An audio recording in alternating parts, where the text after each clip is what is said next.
I wonder if we can address a few of and probe a few of the issues that we've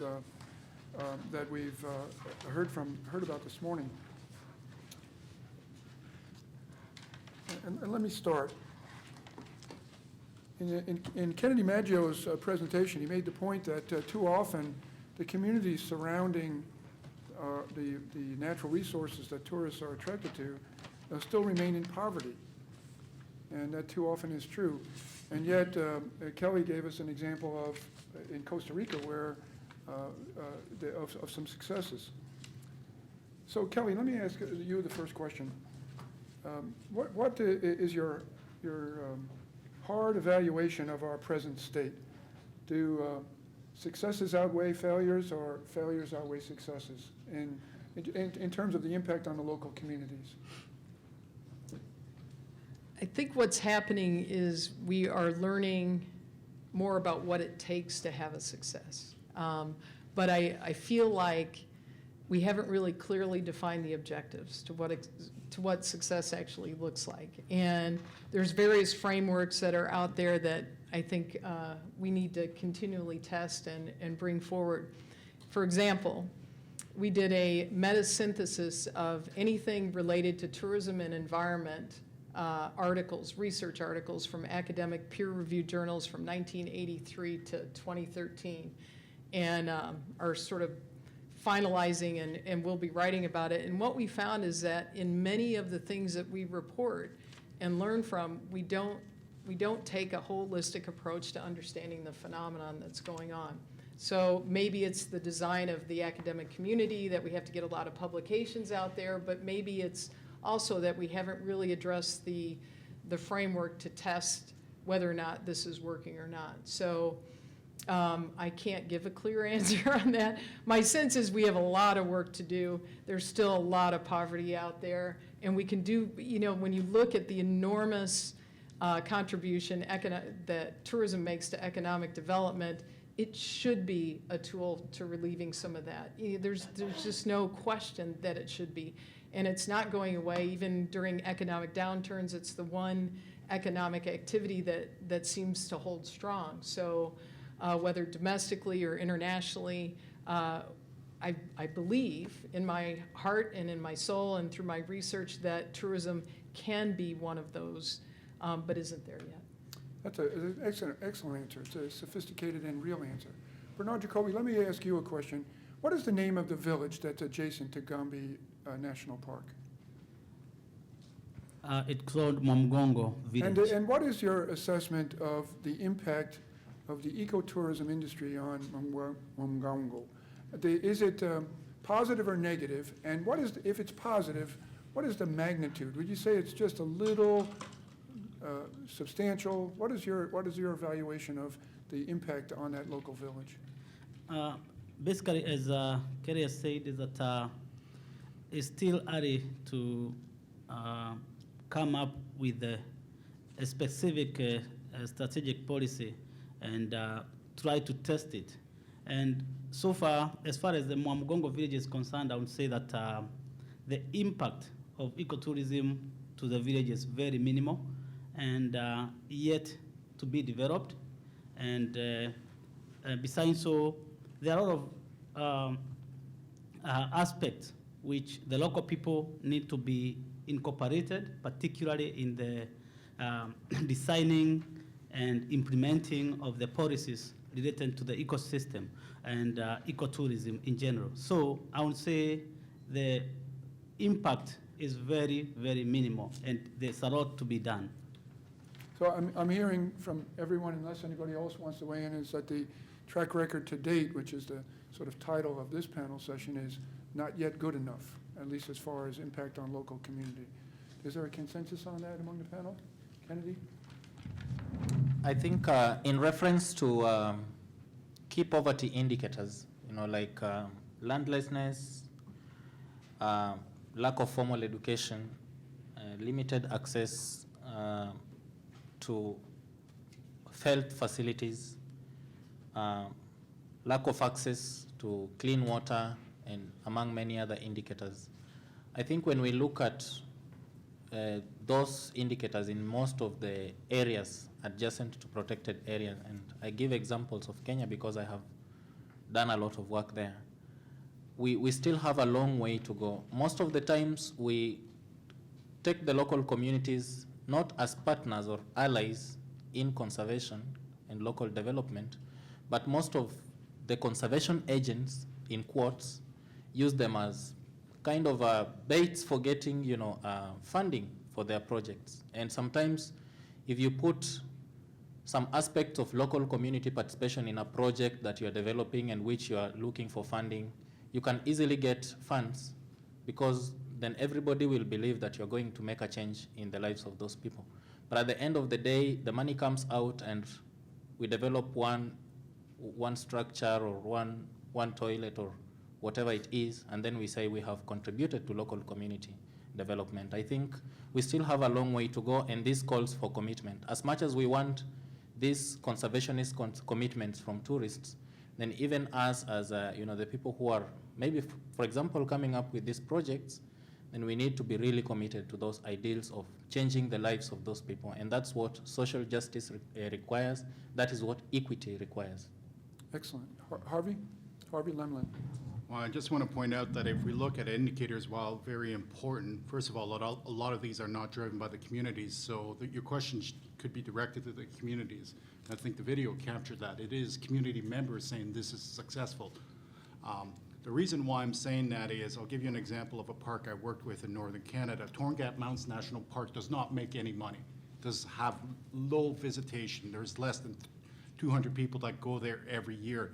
But what the park has been able to do is reconnect the community to its traditional land and bring elders and youth and practice and learn the traditional lore. So that's an intangible that we don't often measure. And these are also, for that community, that is the most important thing. If you went up there and videotaped them, that's what they would say. We have access to our traditional lands because we were expropriated from them in the past.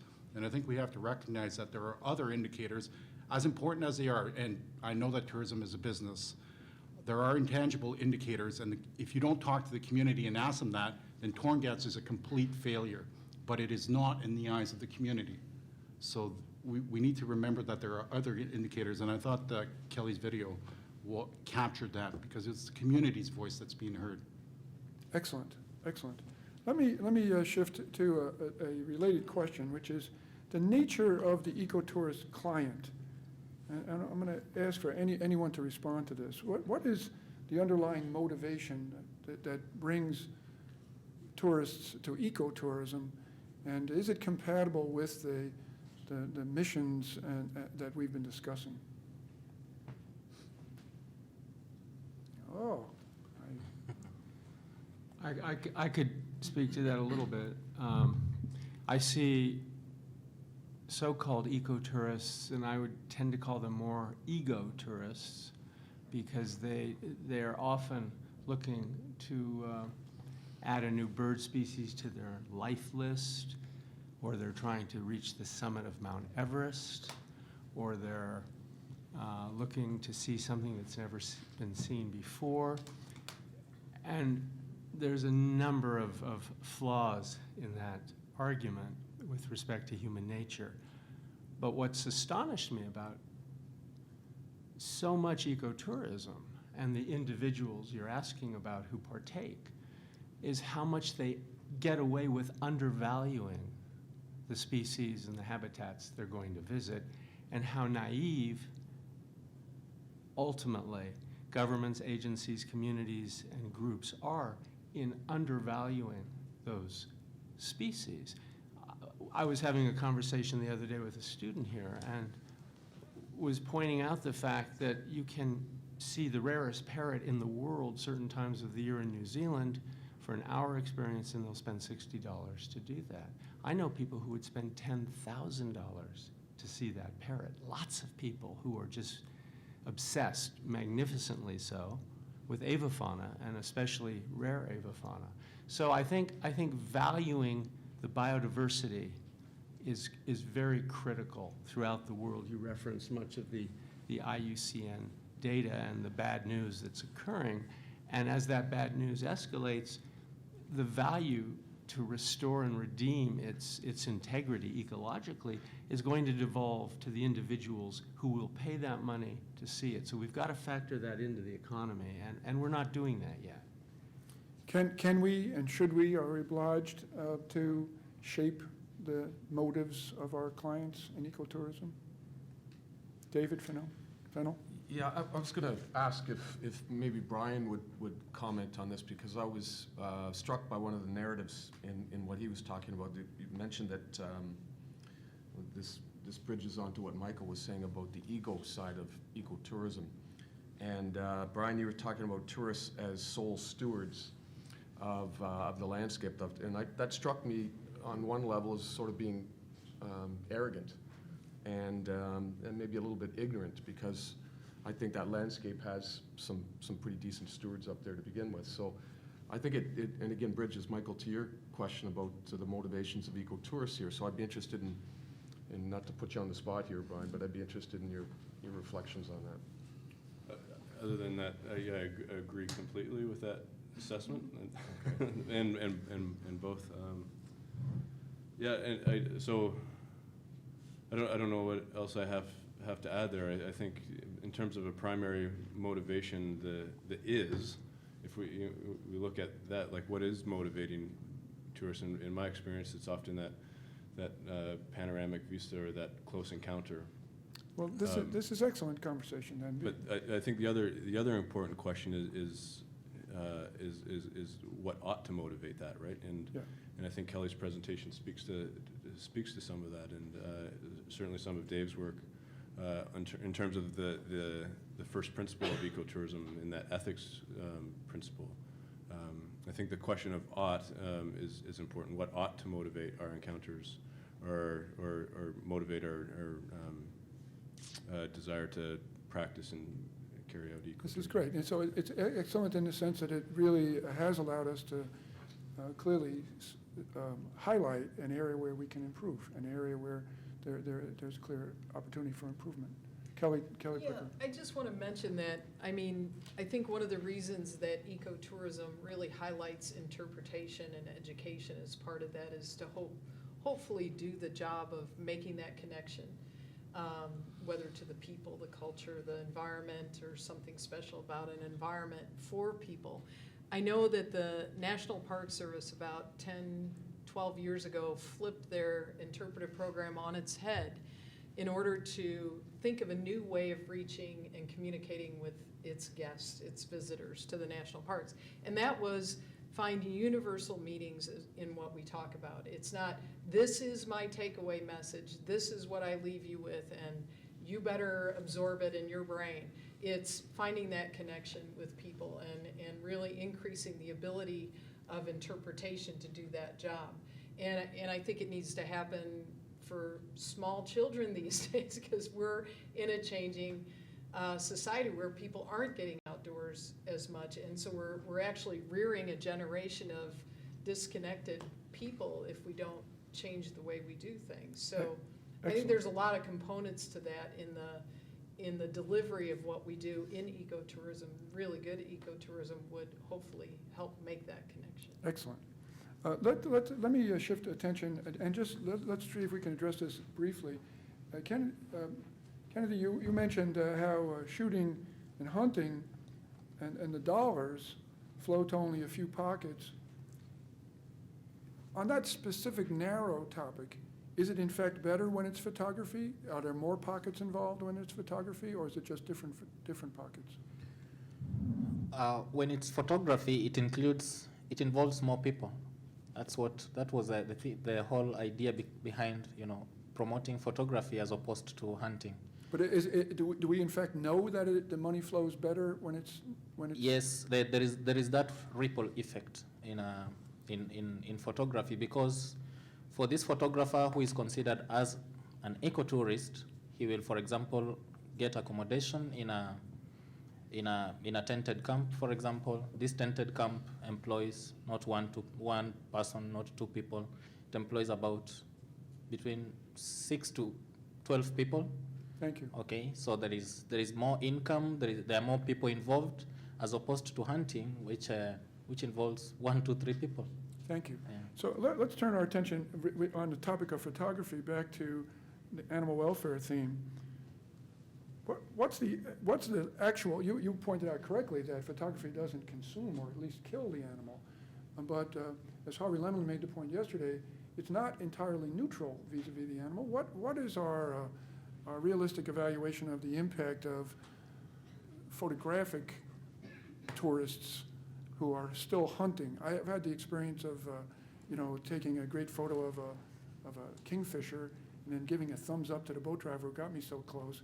And in response, he gets me closer and then closer yet until eventually we're harassing kingfishers to get great photos.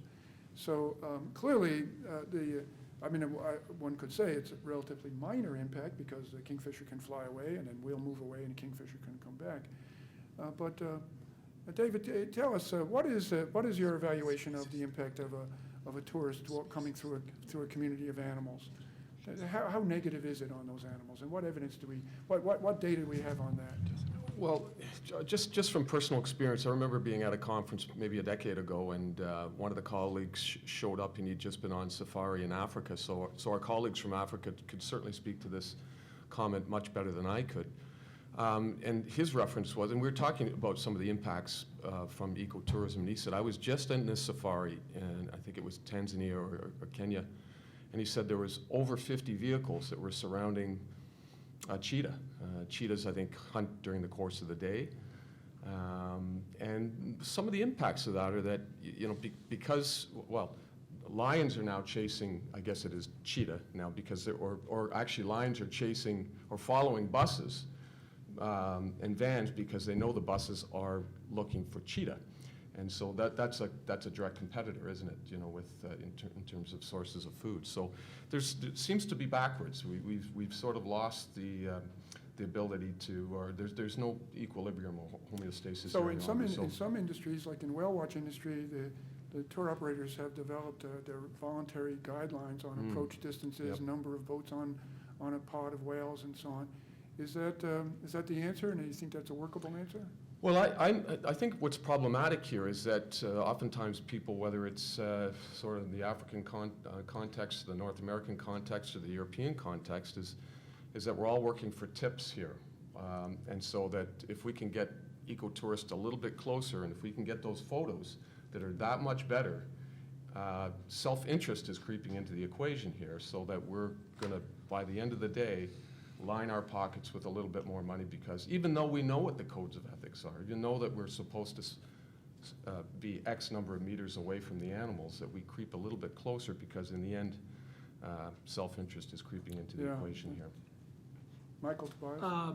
I want to add something that's a very, it might at first glance seem like a peculiar context, but I think it's really seminal, and that is valuing life, period, and how it varies from culture to culture. So you asked about the animal welfare relationships, but let's talk about the fact that we're still debating whether a dead tree is more valuable than a live tree. We're still debating the value overall of nature and nature's resources, such that, for example, in Denmark, a gallon of water in the Danish mindset is worth $6.50, whereas in Saudi Arabia it's worth 50 cents. The value of a human being varies legally from country to country, such that in some countries, a human being legally is only worth $300.